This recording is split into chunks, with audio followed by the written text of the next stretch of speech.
Ibu dan Bapak yang dirahmati Allah, mari kembali sepenuh hati kita menyampaikan puji dan syukur kepada Allah Subhanahu wa Ta'ala, di mana pada pagi hari ini semata hanya atas izin dan rahmat Allah juala bersama-sama kita telah dapat membaca, melantunkan, menyimak serta mendengarkan pembacaan ayat-ayat suci Al-Quran yang kita awali dengan membaca ayat ke-54 sampai dengan ayat ke-57 dari surah Yusuf. Mudah-mudahan atas segala kesabaran, ikhtiar, perjuangan di dalam kita menyiapkan diri dan melaksanakan pembacaan ayat-ayat suci Al-Quran ini, semoga Allah Subhanahu wa Ta'ala semakin membukakan pintu rahmat, barokah, hidayah, dan ridho serta maghfirahnya untuk kita semuanya. Amin ya Rabbal Alamin. Nah, baiklah Bapak dan Ibu yang dirahmati Allah, sebagaimana biasanya sebelum kita menelusuri pesan-pesan terbaru melalui 4 ayat yang kita baca di pagi hari ini, alangkah baik dan eloknya apabila kita memperhatikan sejenak beberapa hal yang terkait dengan ayat-ayat yang telah kita baca pada hari sebelumnya. Sebagaimana kita dapati bahwa sebagian daripada ayat ini telah dijelaskan oleh guru kita Profesor Dr. Nasaruddin Umar pada hari Jumat kemarin. Mudah-mudahan dengan kita membiasakan diri untuk selalu mengulang-ulang di dalam membaca pesan-pesan Allah yang terdapat di dalam ayat ini, semoga atas segala sesuatu yang telah kita dapati, semoga Allah semakin mengokohkannya di dalam pemahaman kita dan Allah berikan keistiqomahan untuk melaksanakannya. Namun semoga pula dengan cara kita terus mengulang di dalam membaca ayat-ayat ini, dan bagaimana Allah Subhanahu wa Ta'ala selalu menganjurkan kita untuk membaca Al-Quran, mudah-mudahan pesan-pesan yang terdapat di dalamnya boleh jadi sebelumnya belum kita fahami. Semoga dengan mengulang ini Allah berikan kemudahan untuk dapat kita meraih pesan-pesan di dalamnya. A'udzubillahi minasyaitonirrajim. Aku berlindung kepada Allah dari segala godaan syaitan yang terkutuk. Bismillahirrahmanirrahim. Dengan menyebut nama Allah yang Maha Pengasih lagi Maha Penyayang. Sebagaimana kita dapati Bapak dan Ibu yang dirahmati Allah, bahwa apa yang disajikan Allah di dalam surah ke-12 surah Yusuf ini bukan hanya sekedar cerita, bukan hanya menjadi sesuatu yang terjadi pada masa lalu, dan bukan hanya sekedar kita memahami kisah ini secara menyeluruh, bahwa bagaimana etapa-etapa kehidupan yang telah dilalui dan dijalani oleh Nabi Yusuf, dan betapa pada setiap etapa kehidupan itu terdapat ujian-ujian yang dialami oleh Nabi Yusuf, dan bagaimana kemudian Nabi Yusuf bisa lolos dari satu pintu ke pintu ujian yang lainnya. Maka sesungguhnya kalau seandainya kita perhatikan apa yang disajikan di dalam surah ini, tidak hanya terkait dengan masalah kisah Nabi Yusuf, bahwa bagaimana Nabi Yusuf kecil yang begitu disayangi oleh ayahandanya, sampai dengan kemudian sukses dan berjaya, dan bahkan sebagaimana yang telah banyak kita dengar sejak kita masih kecil pun boleh jadi, bahwa betapa kemudian saudara-saudara yang di awal surah Yusuf ini menistakannya, pada akhirnya mereka pun bertekuk lutut dan mereka bersujud pula kepada Nabi Yusuf, mengakui atas segala kesalahan yang telah mereka lakukan selama ini, dan betapa Allah telah memberikan kemuliaan pada Nabi Yusuf. Namun sesungguhnya Bapak Ibu sekalian, kalau kita perhatikan benar dalam setiap ayat ini, banyak sekali jendela-jendela di mana Allah menghadirkan bagi kita semuanya untuk bisa kita melihat lebih luas lagi apabila kita memperhatikan jendela-jendela tersebut. Melalui ayat ke-50, kita bisa mendapati bahwa bagaimana ketika sang raja terkesan atas pentakwilan mimpi yang telah disampaikan oleh Nabi Yusuf dan kemudian mengakui kebenarannya, maka kemudian kita bisa mendapati bagaimana Nabi Yusuf kemudian diminta oleh sang raja untuk dipanggil ke istananya. Namun apa yang kita dapati, Bapak Ibu sekalian yang dirahmati Allah, bahwa boleh jadi ketika seseorang berada dalam posisi Nabi Yusuf, ternistakan di dalam penjara secara fisik, itu boleh jadi ketika dipanggil oleh sang raja, boleh jadi serta-merta akan memenuhi panggilan itu. Namun tidak demikian halnya bagi Nabi Yusuf. Nabi Yusuf menginginkan sekali klarifikasi atas apa yang telah dilakukan oleh mereka. Sehingga kita bisa mendapati atas apa yang disampaikan oleh Nabi Yusuf. Nabi Yusuf tidak mau serta-merta mengikuti ke istana itu, melainkan hanya mengatakan kepada utusan yang datang kepadanya, kembalilah kepada tuanmu dan tanyakanlah bagaimana halnya perempuan-perempuan yang sudah mengiris tangannya. Sehingga kita bisa mendapati bahwa bagaimana konsistennya Nabi Yusuf di dalam mempertahankan kebenarannya. Sehingga sebagaimana kita bisa mendapati Bapak dan Ibu pada akhirnya perempuan-perempuan itu termasuk dan terutama adalah istri Al-Aziz itu kemudian bersaksi bahwa sesungguhnya kebenaran itu hanyalah terdapat pada diri Nabi Yusuf dan sesungguhnya merekalah yang salah telah melakukan perbuatan-perbuatan yang tidak pantas itu kepada Nabi Yusuf alaihissalam.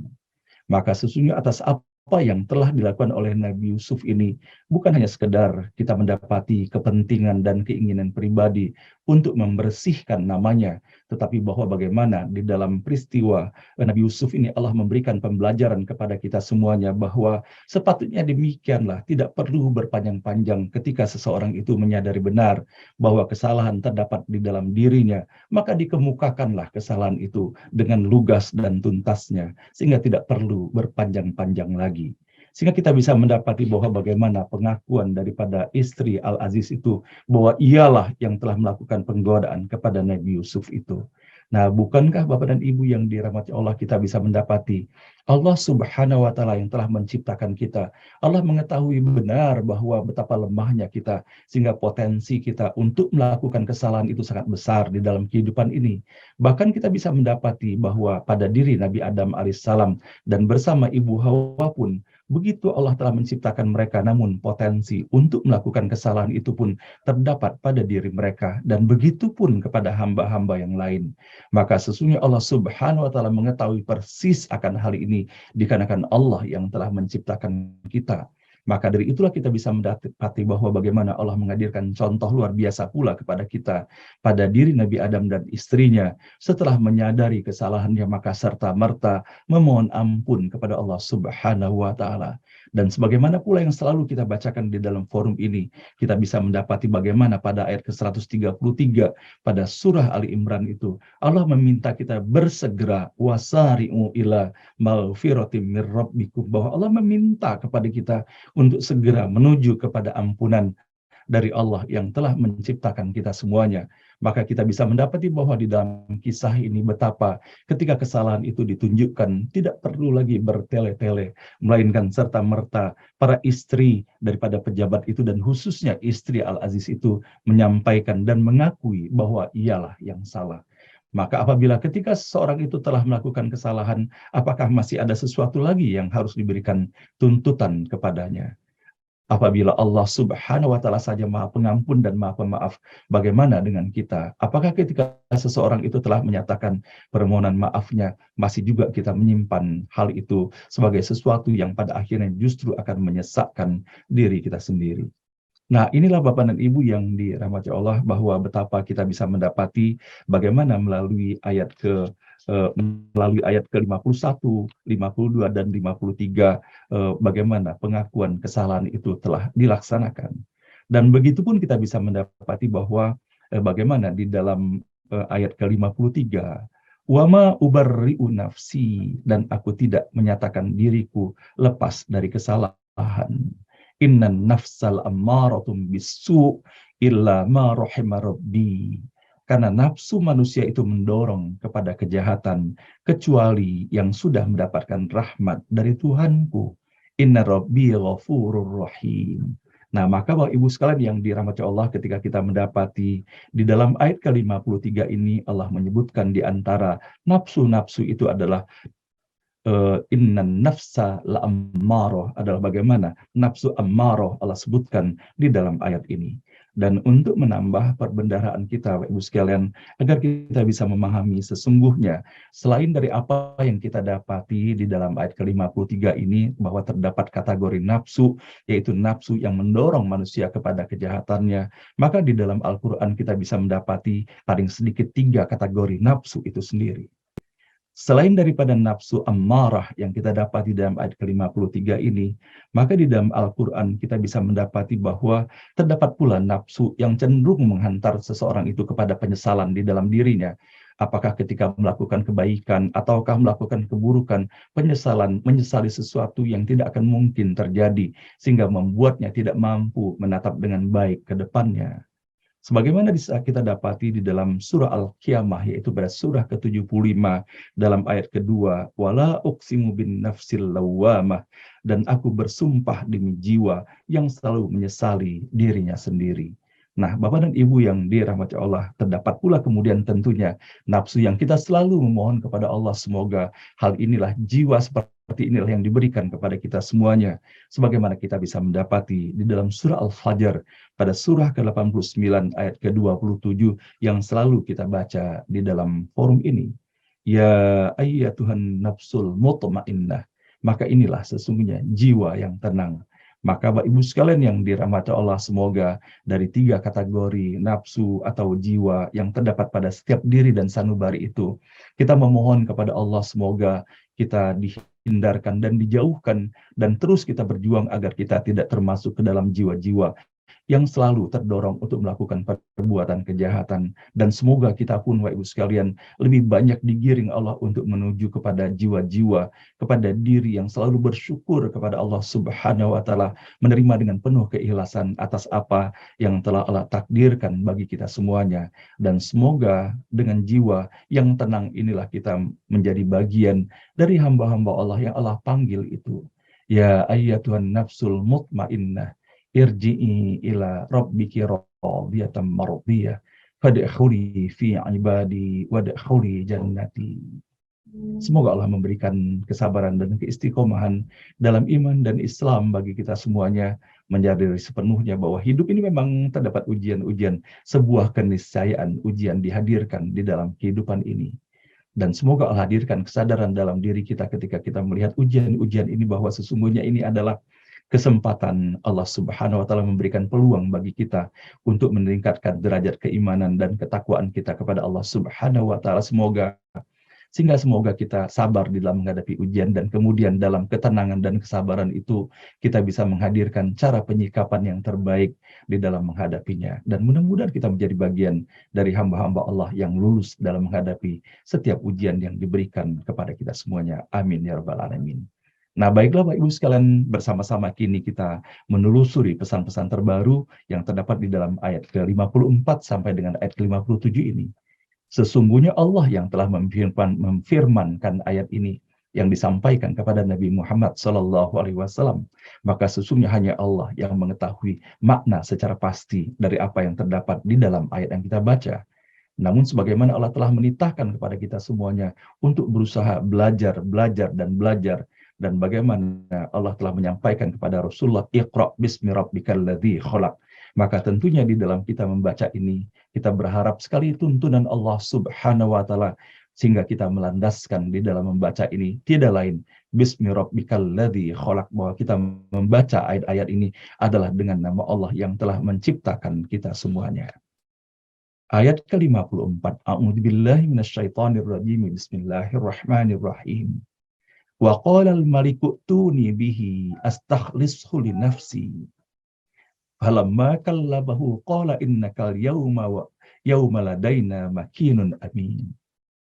Maka raja berkata, bawalah dia kemari, akan kujadikan dia pembantu pribadiku.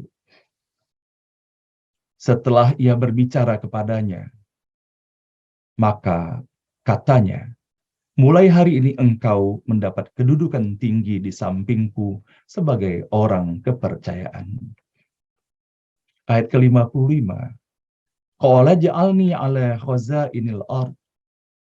Yusuf berkata, jadikan aku penanggung jawab persediaan negara.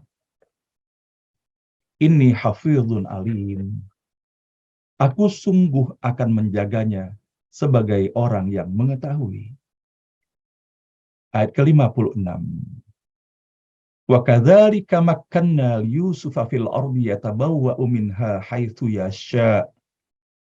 Demikianlah kekuasaan kami berikan kepada Yusuf di negeri ini untuk mengambil tempat bila dan dimanapun ia kehendaki. Nusibu birahmatina man nasya wala nudhi'u ajral muhsinin.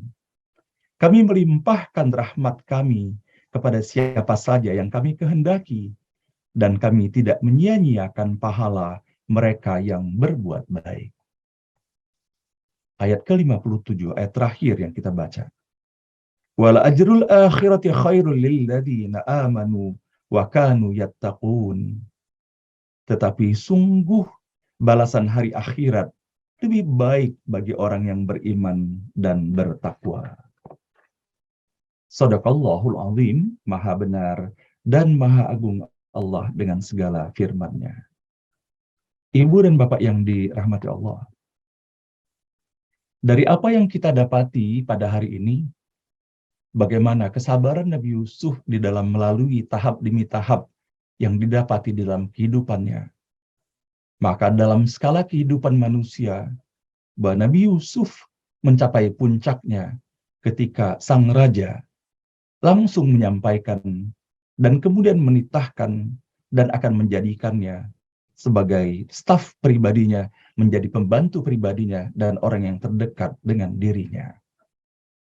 Maka kalau seandainya kita memperhatikan Bapak dan Ibu bahwa apa yang diperoleh oleh Nabi Yusuf melalui apa yang telah dititahkan dan ditetapkan oleh sang raja, di mana dalam hal ini kita bisa mendapati sebagaimana di dalam tafsir Abdullah Yusuf Ali ketika mengkaitkan mengenai raja tersebut atau yang disebut dengan Firaun, maka siapakah sesungguhnya Firaun yang menyampaikan pesan kepada Nabi Yusuf ini?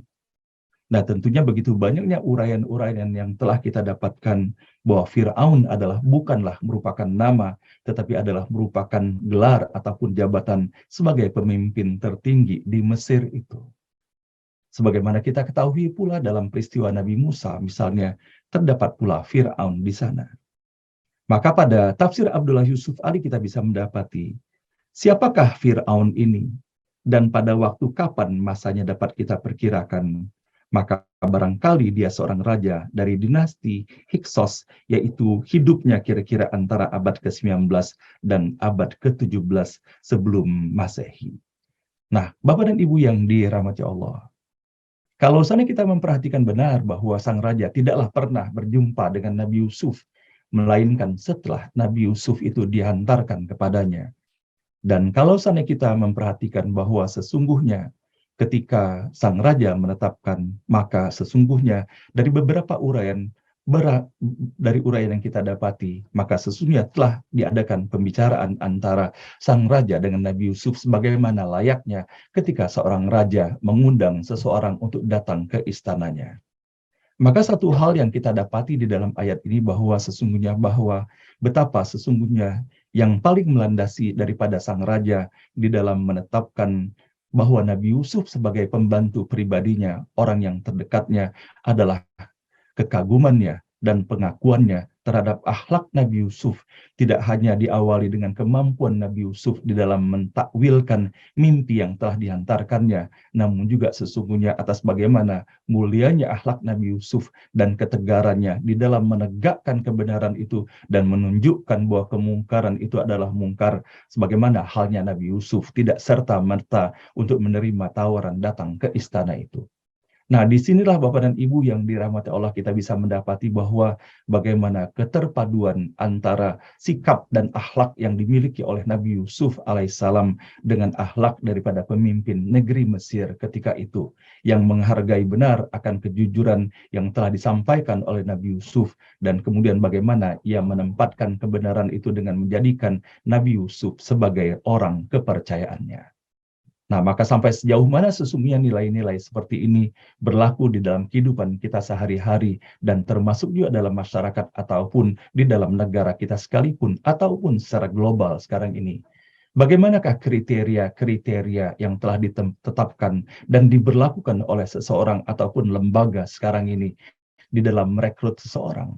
Apakah diutamakan kepada karakternya ataukah diutamakan kepada informasi-informasi? Boleh jadi kita bisa mendapati bahwa bagaimana rekayasa informasi itu ataupun kepentingan pribadi yang lebih melekat di dalam dirinya sebagai landasan untuk melakukan rekrutmen itu sendiri. Maka apabila kita bisa mendapati bahwa bagaimana dalam kisah Nabi Yusuf, maka kejayaan yang didapatkan pada negara Mesir itu, maka tidak terlepas daripada interaksi yang kita dapati di dalam ayat ke-53 dan 54 ini, bahwa bagaimana sang raja menjadikan karakter Nabi Yusuf sebagai landasan pertama dan utama di dalam ketetapannya mengajak Nabi Yusuf sebagai pembantu utamanya itu. Nah, Bapak dan Ibu yang dirahmati Allah, kemudian kita pun beranjak mendapati apa yang disampaikan di dalam ayat ke-55. Ketika sang raja mengatakan di dalam ayat ke-54, kita mendapati bahwa wa qala al-maliku tuni bihi astakhlishu li nafsi, bahwa sang raja menetapkan bahwa akan dijadikannya Nabi Yusuf itu sebagai pembantu pribadinya, staf khususnya. Namun Nabi Yusuf menyampaikan, jadikan aku penanggung jawab persediaan negara. Qala ja'alni ala khazainil ardh. Maka kita bisa mendapati pesan di dalam ayat ini bahwa bagaimana Nabi Yusuf menjadikan landasan menerima pekerjaan itu bukan untuk kepentingan pribadinya, tetapi untuk kemaslahatan yang jauh lebih besar. Boleh jadi kalau saya Nabi Yusuf mengandalkan bahwa menerima jabatan itu hanya untuk kepentingan pribadinya, maka boleh jadi sebagai staf khusus pembantu pribadi, boleh jadi secara materi akan bergelimang kemuliaan dan harta di sana. Namun tidak demikian halnya Nabi Yusuf. Maka di sinilah Bapak Ibu sekalian yang dirahmati Allah, bahwa Nabi Yusuf tidak saja menyampaikan pesan kepada sang raja mengenai bagaimana mentakwilkan mimpi ketika 7 ekor sapi yang kurus memakan 7 ekor sapi yang gemuk itu, atau sebaliknya, atau begitu juga bagaimana 7 tangkai gandum yang kurus itu bisa memakan 7 tangkai gandum yang gemuk itu. Maka sesungguhnya Nabi Yusuf paham benar bahwa apa sesungguhnya yang harus dilakukan oleh negara itu untuk bisa sepenuhnya mengambil hikmah daripada mimpi itu sendiri, yaitu apabila mereka bisa melakukan penghematan selama 7 tahun itu, maka kemudian pada 7 tahun berikutnya mereka akan mengalami keselamatan dalam suasana paceklik yang luar biasa yang akan dihadapi itu. Maka di sini kita bisa mendapati bahwa bagaimana Nabi Yusuf menyampaikan kepada sang raja apa sesungguhnya kompetensinya dan di mana sepatutnya ia ditetapkan. Nah, Bapak dan Ibu yang dirahmati Allah, inilah sesungguhnya kita bisa mendapati pembelajaran dalam hal ini, bahwa kita sepatutnya tidak hanya mencari pekerjaan semata-mata karena materi itu, tetapi harus jelas misi kita di dalam pekerjaan itu apa sesungguhnya, visi dan misi kita di dalam melaksanakannya.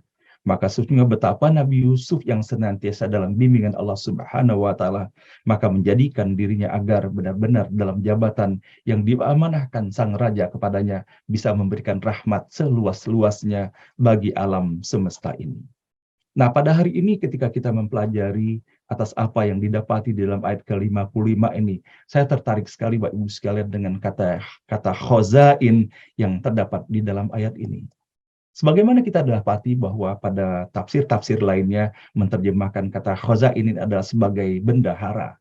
Maka di dalam Al-Quran kita bisa dapati dengan kata dasar huruf kho, huruf zai, dan huruf nun. Di Al-Quran kata Allah menyajikan banyak sekali beberapa dari kata kho di dalam ayat ke-55. Pada pagi hari saat kita membaca menyajikan beberapa kembangan daripada kata khozain dalam Al-Quran ini, mudah-mudahan hal ini semakin memperkuat pemahaman kita akan makna yang terdapat di dalam ayat ke-55 ini, maupun kita menjadikan khozain yang kita dapati dalam ayat ini sebagai jendela untuk bisa kita melihat bahwa bagaimana Allah menyajikan hal ini pada ayat-ayat lainnya.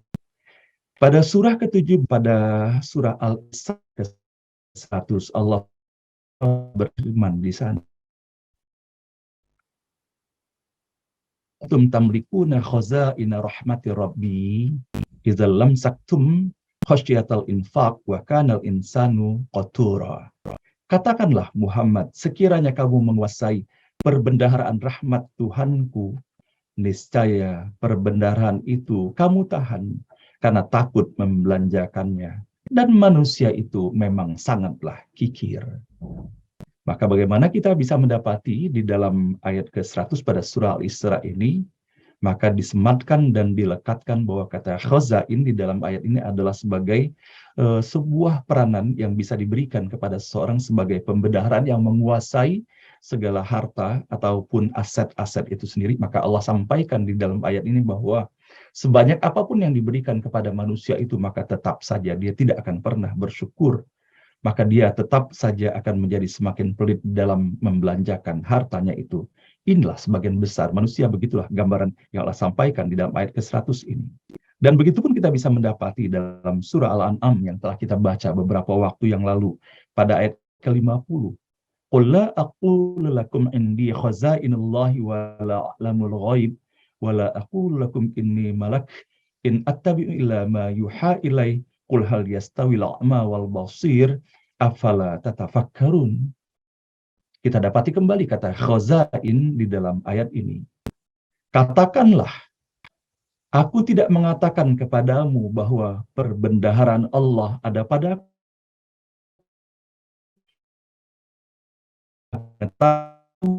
yang kepada malaikat. Aku hanya mengatakanlah, apakah sama orang yang buta dengan orang yang melihat? Apakah kamu tidak memikirkannya? Maka kembali kita bisa mendapati bahwa bagaimana kilah yang disampaikan oleh orang yang dihadirkan di dalam kehidupan Nabi Muhammad ketika Nabi Muhammad menyampaikan pesan-pesan tauhid kepada mereka. Bahwa begitu banyak alasan-alasan yang tidak masuk di akal yang mereka kemukakan kepada Nabi Muhammad SAW. Sehingga kita bisa mendapati bahwa bagaimana melalui ayat ini Nabi Muhammad tetap dalam prinsipnya menyampaikan apa adanya, bahwa Nabi Muhammad bukanlah seperti apa yang dimaksudkan oleh mereka. Nabi Muhammad hanyalah penyampai berita dari Allah Subhanahu wa Ta'ala semata. Dan begitu pun Bapak dan Ibu yang dirahmati Allah, kita bisa mendapati bahwa bagaimana dalam surah Hud pada ayat ke-31 Allah Subhanahu wa Ta'ala pun telah menyampaikan pesan-pesannya yang di dalamnya terdapat kata khaza pada ayat ke-55 ini. Wala aqulu lakum indi khazainullahi wala a'lamul ghaib wala aqulu inni malak wala aqulu lil ladzina tasdari a'yunukum la yu'tiyahumullahu khaira Allahu a'lamu bima fi anfusihim inni idzal laminal zalimin. Dan aku tidak mengatakan kepadamu bahwa aku mempunyai gudang-gudang rezeki dan kekayaan dari Allah, dan aku tidak mengetahui yang gaib, dan tidak pula mengatakan bahwa sesungguhnya aku adalah malaikat.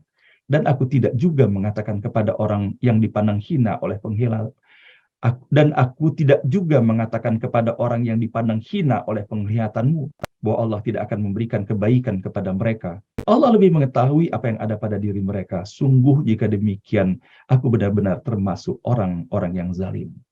Betapa melalui ayat ini, melalui jendela kata khazain yang kita dapati dalam ayat ke-55, Allah menyampaikan pesan kepada kita bahwa sepatutnya kita menyampaikan apa adanya, tidak kita membuat sesuatu yang bukan dalam kapasitas kita untuk menyampaikannya. Nah, Bapak Ibu yang dirahmati Allah, di dalam surah ke-38 pun kita bisa mendapati am indahum khazainu rahmati rabbik al-azizul wahhab.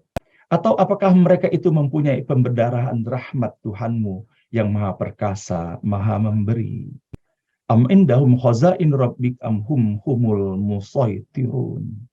Dalam surah At-Tur pun Allah menyampaikan hal ini pada ayat ke-37. Ataukah di sisi mereka ada perbendaharaan Tuhanmu, ataukah mereka yang berkuasa. Inilah cara Allah Subhanahu wa Ta'ala untuk menyampaikan kepada orang-orang yang menyombongkan dirinya di hadapan Allah Subhanahu wa Ta'ala. Apakah melalui kekayaan, ataukah melalui jabatan, melalui kekuatan, dan sebagainya. Sampai sejauh mana sesungguhnya mereka itu memiliki semuanya itu. Apabila mereka menyadari bahwa sesungguhnya hanya Allah lah yang memiliki segala perbendaharaan yang ada di langit dan di bumi ini. Nah, inilah Bapak Ibu sekalian yang dirahmati Allah, kita dapati bahwa bagaimana Nabi Yusuf tidak serta-merta menerima jabatan itu, tetapi mengukur benar atas kapasitas dan kemampuan serta kemanfaatan yang bisa dihadirkan atas apa yang dilakukannya. Nah, kembali lagi kita bisa melihat ke dalam diri kita ataupun di seputar kita sekarang ini. Sampai sejauh mana sesungguhnya, apakah kita mengutamakan jabatannya ataukah kita mengutamakan kemanfaatan yang bisa kita berikan dengan jabatan yang diamanahkan kepada kita itu. Kalau sana kita menyadari bahwa bagaimana Rasulullah SAW menyampaikan kepada kita, kullukum ra'in wa kullukum mas'ulun ar-ra'iyatihi, bahwa setiap kita adalah pemimpin dan setiap kita akan diminta pertanggungjawaban atas kepemimpinan itu. Kalau sana kita meyakini benar atas apa yang Allah sampaikan kepada kita, termasuk contoh yang disampaikan oleh Nabi Yusuf dan kemudian apa yang disabdakan oleh Rasulullah SAW boleh jadi kita tidak akan mendapati sekarang ini betapa orang berlomba-lomba mengejar jabatan. Walaupun kita mengetahui bahwa jabatan yang dikejar itu dengan tugas dan amanah yang boleh jadi sangatlah tidak sesuai dengan kompetensi dan kemampuan yang dimiliki dan juga kemampuan mengemban amanah pada jabatan itu sendiri. Maka kita bersama-sama berdoa dan bermohon kepada Allah, Bapak Ibu sekalian dirahmati Allah, semoga kita diberikan kesadaran untuk mengetahui bagaimana kapasitas diri kita, kompetensi kita, bagaimana sesungguhnya ambisi kita. Kita harus berhati-hati antara keinginan, antara kemampuan kita di dalam kehidupan ini. Semoga Allah berikan kesesuaian antara kita, antara apa yang kita inginkan dengan apa yang kita memiliki kemampuan di dalamnya, serta niat apa sesungguhnya. Man arafa nafsahu faqad arafa rabbahu, bahwa kalau saja kita mengenal diri kita, maka insya Allah kita akan berada dalam tuntunan Allah Subhanahu wa Ta'ala, bahwa pada hakikatnya bukan kita di dalam kehidupan ini hanya semata-mata mengedepankan mencari harta dan jabatan semata, namun kita harus ingat bahwa sangat singkat kehidupan ini. Kullu man 'alaiha fan wa yabqa wajhu rabbika dzul jalali wal ikram. Bahwa akan dipertanggungjawabkan nanti di hadapan Allah Subhanahu wa Ta'ala atas apa yang kita lakukan di dalam kehidupan ini. Dan begitulah Bapak Ibu sekalian yang dirahmati Allah, kita bisa mendapati bagaimana Allah menegaskan kemudian di dalam surah ke-56 dan 57. Demikianlah kekuasaan kami berikan kepada Yusuf di negeri ini untuk mengambil tempat bila dan dimanapun ia kehendaki. Kami melimpahkan rahmat kami kepada siapa saja yang kami kehendaki, dan kami tidak menyia-nyiakan pahala mereka yang berbuat baik. Betapa sesungguhnya maha benar Allah yang menghadirkan dalam surah Al-Mulk bahwa kehidupan ini hanyalah medan ujian semata, dan Nabi Yusuf telah Allah jadikan contoh bagaimana Allah berikan kesabaran, keistiqomahan dalam iman dan Islam baginya. Berbagai bentuk ujian dihadirkan Allah dalam kehidupan Nabi Yusuf. Namun Nabi Yusuf tetap sabar dan istiqomah di jalan Allah. Sampai dengan Allah menyebutkan di dalam ayat ke-56, mau kemanapun Nabi Yusuf, Allah akan berikan kesempatan kepadanya. Maka itulah sesungguhnya ganjaran yang Allah berikan atas kesabaran Nabi Yusuf. Namun tentunya Bapak Ibu sekalian yang dirahmati Allah, ketika boleh jadi kita menjadikan Nabi Yusuf jadi contoh dan teladan, dan boleh jadi juga banyak kita mendapati dalam masyarakat kita bahwa ketika seseorang itu sedang hamil misalnya, kemudian kita banyak dianjurkan membaca surah Yusuf. Sama-sama kita menelisik apakah ketika kita membaca surah Yusuf itu lebih besar keinginan kita untuk mendapatkan agar putra yang dilahirkan itu seganteng Nabi Yusuf secara fisiknya, ataukah lebih utamakan di dalam doa itu bahwa kita memohon kepada Allah agar anak-anak yang terlahirkan dari keluarga kita semuanya, dari rahim istri ataupun dari rahim anak-anak kita, dari rahim saudara-saudara kita, adalah terlahirkan seorang putra atau putri yang memiliki keindahan akhlak karakter Nabi Yusuf. Apalah artinya keindahan secara fisik kalau seandainya tidak diiringi dengan akhlak yang mulia di sisi Allah Subhanahu wa Ta'ala. Maka sesungguhnya Allah menjadikan Nabi Yusuf sebagai simbol bahwa keindahan fisik diiringi pula dengan keindahan akhlaknya, tauhidnya kepada Allah Subhanahu wa Ta'ala. Maka sesungguhnya itulah yang menjadikan Nabi Yusuf mendapatkan kemuliaan yang luar biasa sebagaimana dinyatakan Allah di dalam ayat ke-56. Namun Allah mengingatkan kepada kita semuanya bahwa segala apa yang didapati oleh Nabi Yusuf berupa kemuliaan di dunia dan dihormati pula nanti dan diakui oleh saudara-saudara dan orang-orang di seputarnya, bahwa itu bukan apa-apa dibandingkan dengan apa yang Allah sebutkan di dalam ayat ke-57, wala ajrul akhirati khairul lil ladzina amanu wa kanu yattaqun. Tetapi sungguh balasan hari akhirat itu lebih baik bagi orang yang beriman dan bertakwa. Maka sepatutnya dari apa yang kita dapati dalam ayat ini mengingatkan kepada kita semua Bapak Ibu sekalian bahwa bagaimana pahlawan-pahlawan para syuhada itu. Boleh jadi kalau dalam ukuran dunia mereka dianggap gagal, bahwa mereka meninggal dalam peperangan, bahwa mereka tidak merasakan nikmat-nikmat dunia ini. Namun itu hanya penilaian dunia semata, tapi tidak demikian halnya. Mereka mulia di sisi Allah Subhanahu wa Ta'ala. Dan itulah yang Allah sebutkan, wala ajrul akhirati khairul lil ladzina amanu wa kanu yattaqun. Maka Bapak dan Ibu yang dirahmati Allah, tentunya kita bersyukur atas nikmat yang telah Allah berikan kepada kita semuanya dalam kehidupan dunia ini. Namun jangan kita terpukau atas apa yang telah kita dapati itu dikarenakan hanyalah sementara dan sangat sederhana dibandingkan dengan apa yang Allah janjikan di dalam kehidupan akhirat. Namun tentunya kita berharap kepada Allah Subhanahu wa taala semoga kebahagiaan dunia yang kita dapati sekarang ini adalah kebahagiaan dunia sebagaimana yang selalu kita mintakan kepada Allah, yang kita pasangkan dengan kebahagiaan akhirat melalui doa Rabbana atina fid dunya hasanah wa fil akhirati hasanah wa qina adzabannar. Maka utamanya itu adalah kebahagiaan dalam kehidupan akhirat nanti. Mudah-mudahan Bapak Ibu sekalian melalui setiap huruf, setiap kata dan ayat yang kita baca di pagi hari ini, betapa sesungguhnya tidak terhingga kekayaan yang dapat kita selami dari apa yang disajikan di dalam ayat-ayat ini. Namun tentunya keterbatasan waktu pula, Bapak Ibu sekalian, membuat kita harus berhenti pada saat ini. Mudah-mudahan Allah berikan keistiqomahan bagi kita untuk dapat menelusuri kembali pada waktu-waktu berikutnya.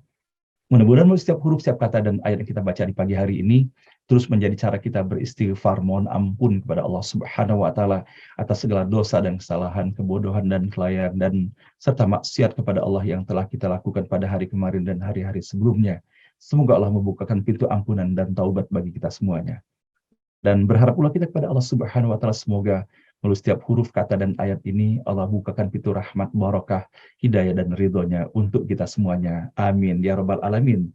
Subhanaka la ilma lana illa ma'alamtana innaka antal alimul hakim. Maha suci Allah, tidak ada ilmu pada kita melainkannya atas apa yang Allah ajarkan kepada kita semuanya. Dan hanya Allah yang maha mengetahui dan Allah pula yang maha bijaksana. Nah baiklah Bapak Ibu sekalian, demikian yang dapat saya hantarkan pada pagi hari ini.